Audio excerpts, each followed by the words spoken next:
নমস্কার, দি রিপোর্টে আপনাদের স্বাগত। নিরাপদ সর্দার, যিনি 2011 সালে প্রবল তৃণমূল ঝড়েও লাল ঝান্ডাকে জিতিয়ে নিজের আসনটি ধরে রেখেছিলেন, তিনি হলেন সন্দেশখালীর প্রাক্তন সিপিআইএম বিধায়ক নিরাপদ সর্দার।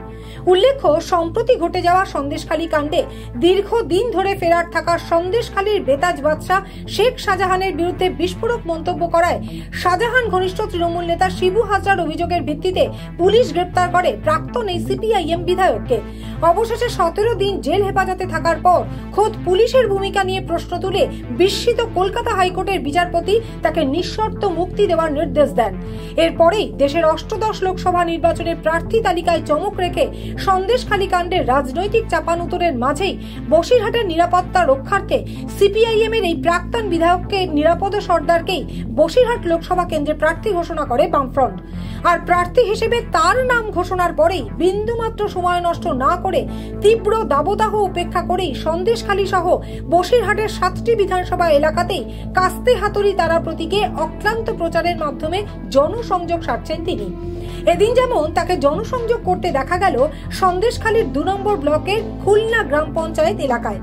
বসিরহাট লোকসভা কেন্দ্রের খুলনা গ্রাম পঞ্চায়েতের নিতাই মোড় থেকে শুরু করে হাটগাছা, শীতুলিয়া, খুলনা, ভান্ডারখালী এবং ঢোলখালীর গ্রামে গ্রামে গিয়ে সাধারণ মানুষের সঙ্গে জনসংযোগ সারলেন সিপিআইএম এর প্রার্থী নিরাপদ সর্দার। এদিন কখনো হেঁটে, কখনো বা টোটোয় চেপে কর্মী সমর্থকদের সাথে নিয়ে ওই এলাকায় নিজের প্রচার সারলেন এই বাম প্রার্থী। বসিরহাট লোকসভা কেন্দ্রে লাল ঝান্ডাকে জয়ী করতে তৃণমূল বিজেপিকে একযোগে আক্রমণ করে ওই এলাকার সাধারণ মানুষকে উদ্বুদ্ধ করেন তিনি। অঞ্চলের আমাদের বামফ্রন্ট এবং কংগ্রেস সমর্থিত যে প্রার্থী, তার সমর্থনে আমাদের মিছিল হওয়ার পর এই নির্বাচনে প্রথম হচ্ছে। এই তৃণমূল বিজেপিকে পরাস্ত করার জন্য এবার গোটা রাজ্যের মানুষ, আপনার এলাকায় লাল ঝান্ডা ছিল না, সেই সমস্ত এলাকায় লাল ঝান্ডা যাবে। আপনারা আজকের যারা মিছিল এসেছেন, ঝান্ডা জয় হবে। লাল ঝান্ডা আর থামছে না, যাচ্ছে তত লাল ঝান্ডা বাড়ছে। আমরা যে হতে চলেছে, আমরা যে লোকসভায় মিছিল করছি, বসিরহাট লোকসভা কেন্দ্রে লাল ঝান্ডা জয় অব্যাহত থাকবে।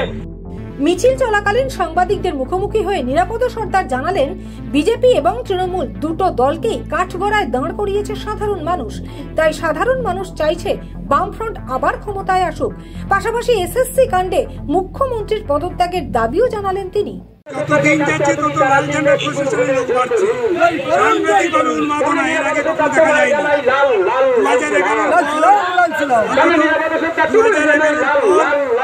বসিরহাট লোকসভা কেন্দ্রে যেভাবে লাল ঝান্ডার উন্মেষ ঘটেছে, তাতে আগামী দিন তৃণমূল বিজেপি হারছে, এ বিষয়ে কোনো সন্দেহ নেই। যতদিন যাচ্ছে তত মানুষ বিজেপিকে আসামির কাঠগড়ায় দাঁড় করাচ্ছে, যতদিন যাচ্ছে তত বেশি মানুষ তৃণমূলকে আসামির কাঠগড়ায় দাঁড় করাচ্ছে।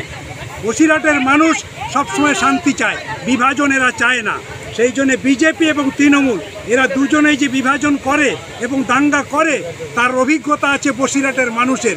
সেই জন্য এবার বসিরহাটের মানুষ এই লোকসভাতে অন্তত বিজেপি আর তৃণমূলকে ভোট দেবে না, লাল ঝান্ডাকে জেতাবে। গতকাল হাইকোর্টের রায়ে রাজ্য সরকারের যে 24,000 কর্মী বাতিল, কি বলবেন এ বিষয়ে? অভিনব রায় হয়েছে, যা রায় হওয়ার কথা ছিল সেভাবেই হয়েছে। বারে বারে তো সরকারকে বলা হয়েছে সরকারের জ্ঞান কাণ্ড কম আছে, বোঝার পরেও বোঝার চেষ্টা করেনি। কাণ্ড জ্ঞান কম থাকলে এরকমই হয়, হুঁশ দেরিতে হলেও ফিরবে হয়তো, কিন্তু তবু কাল পর্যন্ত দেখতে পেলাম না হুঁশ ফিরেছে, কারণ সে এখনও যেতে চাইছে সুপ্রিম কোর্টে। এতগুলো ছেলে মেয়ে যারা খোলা আকাশের নিচে আজকে চাকরি পাওয়ার যাদের যোগ্যতা, সেই যোগ্যতা প্রমাণের জন্য খোলা আকাশের নিচে তারা বসে আছে মাসের পর মাস, বছরের পর বছর, তারা চাকরি পাচ্ছে না। আর ঘুষ দিয়ে যারা অযোগ্য প্রার্থী তাদেরকে চাকরি দিয়েছে। এত বড় করাপশন সরকার আমাদের রাজ্যে এর আগে হয়নি। এই মুহূর্তে আমাদের রাজ্যের মুখ্যমন্ত্রী সহ ওই আমাদের রাজ্যে যারা ক্যাবিনেট মন্ত্রী, যারা যারা এই ঘটনার সঙ্গে যুক্ত, তাদের প্রত্যেকের শাস্তি হওয়া দরকার। আমাদের রাজ্যের মুখ্যমন্ত্রী এরপরেও আর মুখ্যমন্ত্রীর পদে থাকা তার উচিত না। বসিরহাট থেকে শান্তনু বিশ্বাসের রিপোর্ট, দি রিপোর্ট। আরো বিভিন্ন খবরের আপডেট জানতে হলে অবশ্যই সাবস্ক্রাইব করুন দি রিপোর্ট চ্যানেলটি, কারণ আপনাদের একটা সাবস্ক্রিপশন আমাদের কাছে অত্যন্ত মূল্যবান। জয় হিন্দ।